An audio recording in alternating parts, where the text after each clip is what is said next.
Pak Hasan adalah seorang kepala keluarga. Dia berusia 45 tahun, bekerja sebagai kuli bangunan. Istrinya bernama Sari, usianya 34 tahun. Sari adalah istri kedua Pak Hasan. Mereka berkenalan saat bekerja di luar negeri. Istri Pak Hasan yang pertama sudah meninggal dunia. Dari pernikahannya yang pertama, Pak Hasan dikaruniai anak laki-laki bernama Anto. Usia kini 18 tahun. Anto dulunya dibesarkan oleh neneknya. Tapi kini Anto tinggal bersama Pak Hasan. Hubungan keduanya sangat kaku karena Anto yang lama ditinggal Pak Hasan merantau. Kini Pak Hasan pulang ke Indonesia dan tidak keluar lagi karena usia Pak Hasan yang sudah tidak terpakai di sana. Pak Hasan dan istri membuat rumah sederhana di pinggiran desa dan mengajak Anto tinggal bersama. Awalnya Anto menolak, tapi karena dia tinggal sendiri, akhirnya Anto menerimanya.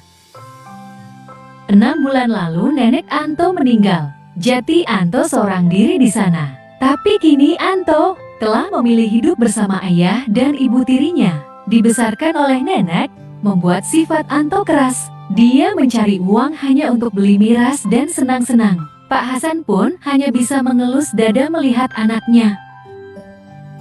Pak Hasan membuka usaha toko kecil-kecilan bersama istri. Dia juga menjadi buruh serabutan di desa. Tapi usaha Pak Hasan dan istri tergolong sepi. Di desa pun jarang ada yang menggunakan jasanya. Akhirnya Pak Hasan memutuskan merantau lagi. Tapi kali ini ia merantau ke Kalimantan. Dia ke sana untuk menjadi penambang emas. Dia merantau bersama orang-orang dari kampungnya. Kini Anto ditinggal lagi oleh bapaknya. Dia tinggal di rumah bersama Sari, ibu tiri yang asing baginya. Anto yang selalu pulang malam ditegur oleh Sari. Sari berharap Anto berubah.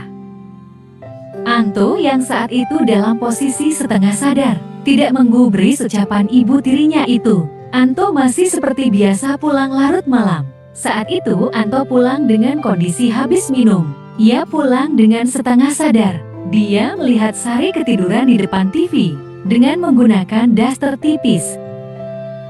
Dia mendekatinya dan melihat Sari dari atas ke bawah. Dengan posisi itu Anto merasa tertarik kepada Sari. Anto yang mau melakukan aksinya, tiba-tiba Sari terbangun dan menegurnya. "Ngapain kamu di sini?" ucap Sari yang kaget melihat Anto di dekatnya.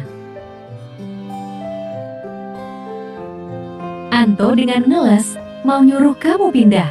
Sana tidur di kamar. Tidur di sini, pintu depan gak dikunci," ujarnya. Sari pun seketika menurunkan kecurigaannya ke Anto. Sari menjelaskan bahwa tadi ditelepon Pak Hasan. Pak Hasan menyampaikan pesan untuk Anto. Jadi Sari menunggu Anto untuk menyampaikan. Setelah menyampaikan pesan dari Pak Hasan, Sari mengunci pintu depan dan masuk ke kamar. Anto pun masuk ke kamarnya. Anto kebayang Sari.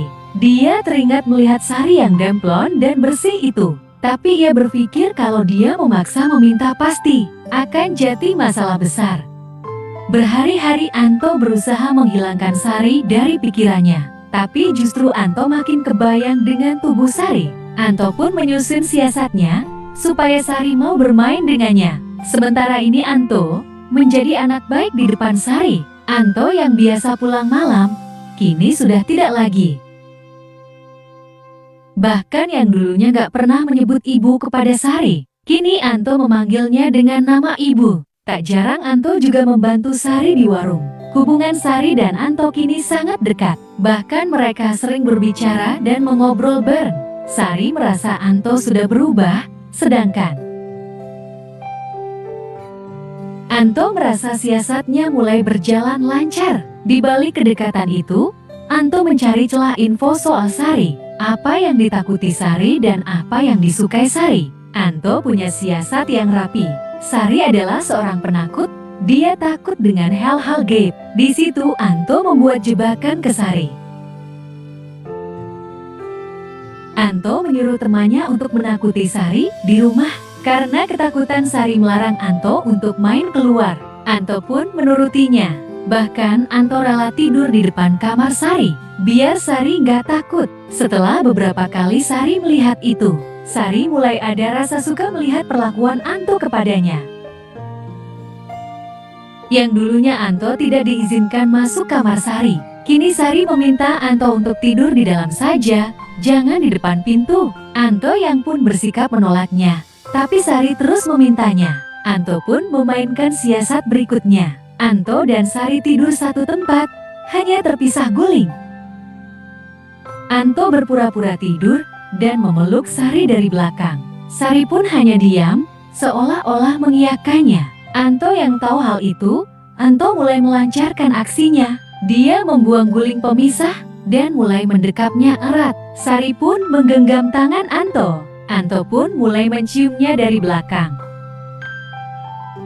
Sari pun yang sudah lama tak mendapatkan servis, merasa membara. Dia membuka pelukan Anto dan mulai berbalik. Dia menghadap ke Anto. Dia pun memberikan isyarat untuk Anto untuk segera mulai menservisnya. Anto yang tahu siasatnya berhasil, dengan semangat ia memulainya.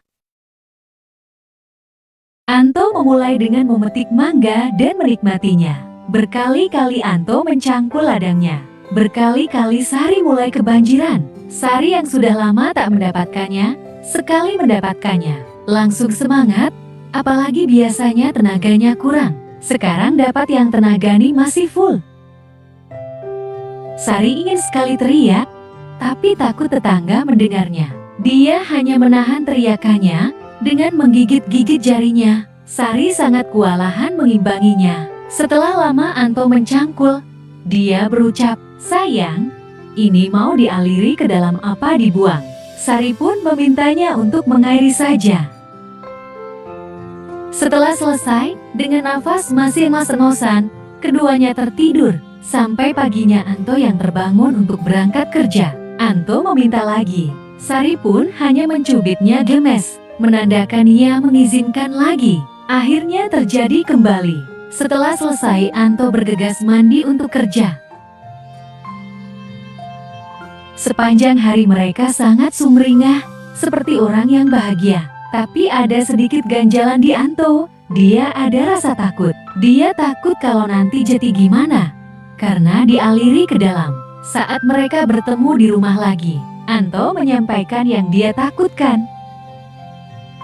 Sari pun menjelaskan bahwa itu tidak usah ditakutkan, karena Sari pernah divonis dokter tak bisa punya anak. Mendengar itu Anto sedikit lega dan menenangkan Sari, supaya Sari tak sedih karena itu. Dan aksi itu terjadi kembali, bahkan Anto makin kelewatan.